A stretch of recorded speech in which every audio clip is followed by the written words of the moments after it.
almost as long as airplanes and cars have been around, people have dreamed about combining the two forms of transport. A car that can drive along the roads like any other car, but one which can also fly high in the sky too. In fact, back in 1940, Henry Ford himself even said that he felt a combination flying car was just around the corner. From fictional magical creatures like Chitty Chitty Bang Bang and Doc Brown's flying DeLorean, to actual real-world vehicles like the Aero car and the Terrafugia Transition, and any number of automated single or dual-seat flying pods, the dream of making flying cars a commercial reality is still very much alive. As of yet, however, flying personal vehicles have only really existed as prototypes or playthings for the wealthy elite. And while I think it's a bit of a stretch to call some of these cars in the traditional sense, standard nomenclature is leaning towards calling them such, so I will too, to avoid confusion.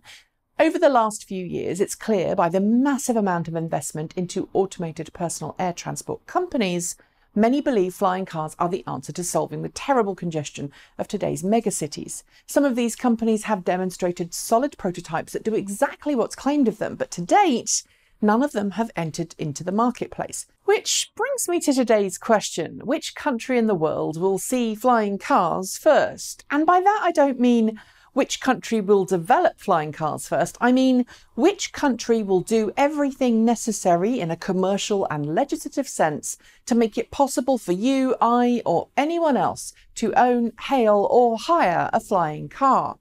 Flying cars are technically already legal in many countries around the world, including the United States, but they usually have to get special exemption from the standard airplane regulations in order to be operated in a test flight or limited flight capacity. In the US, the Federal Aviation Authority, the FAA, even created a special classification in 2004 that caters to the needs to certify and encourage small personal aircraft. But it doesn't take into consideration fully autonomous aircraft. It doesn't take into account the use of said vehicles by non-pilots, and it also doesn't cover the for-hire use by a taxi or a ride-sharing company like Uber.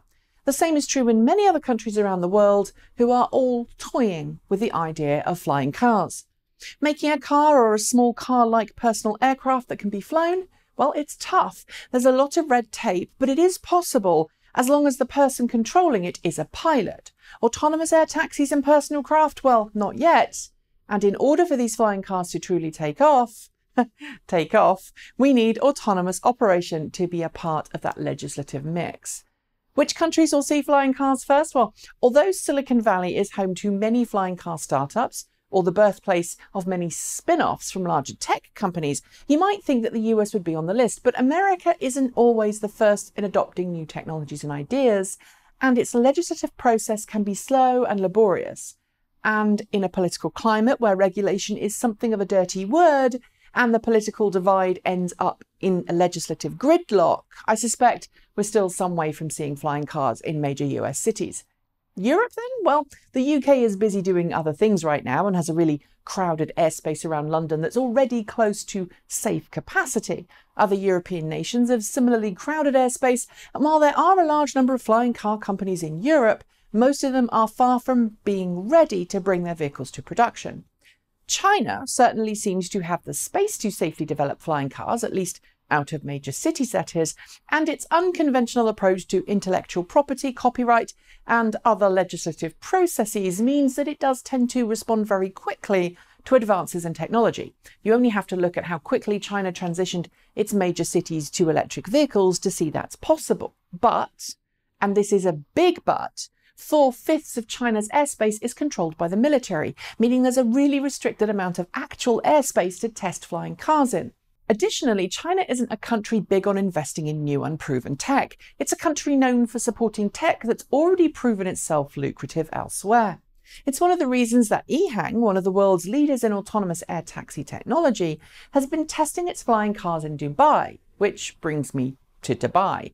With plenty of investment potential and a desire to be at the leading edge of new technology adoption, Dubai certainly seems to be an ideal candidate to get the first flying cars. We've seen both EHang and Volocopter test air taxis in Dubai, but right now there's still no public service available. The same is true in New Zealand, where Kitty Hawk's Cora has successfully completed test flights, but, despite wanting to, has not established a fully autonomous taxi service to the public that they can use. Like elsewhere in the world, legislation seems to be the hurdle. But there is one country in the world which seems to be pushing super hard to bring autonomous flying cars and air taxis to a commercial reality. Japan. It recently announced a major push towards making autonomous air taxis and flying cars a reality, and with the 2020 Tokyo Olympics just around the corner, is very keen to set itself as a world leader in flying personal transport. What's more, it's established a consortium of large companies that it says will soon push for a roadmap that will pave the way towards autonomous personal flight. Will it succeed? Well, Japan has championed many new innovative technologies over the years. It's the opposite to China in this regard, and its government has a habit of investing massive sums of money in a technology if it wants it to be a world leader. Hydrogen fuel cell vehicles is a prime example. Do you agree? Will Japan spear the lead in flying cars if it makes its mind up to do so? What's holding other countries up with flying car legislation? And is the technology really as close to market readiness as the companies behind these vehicles would like us to believe? Leave me your thoughts in the comments below. That's it. Thanks for joining me, and I'll see you next time.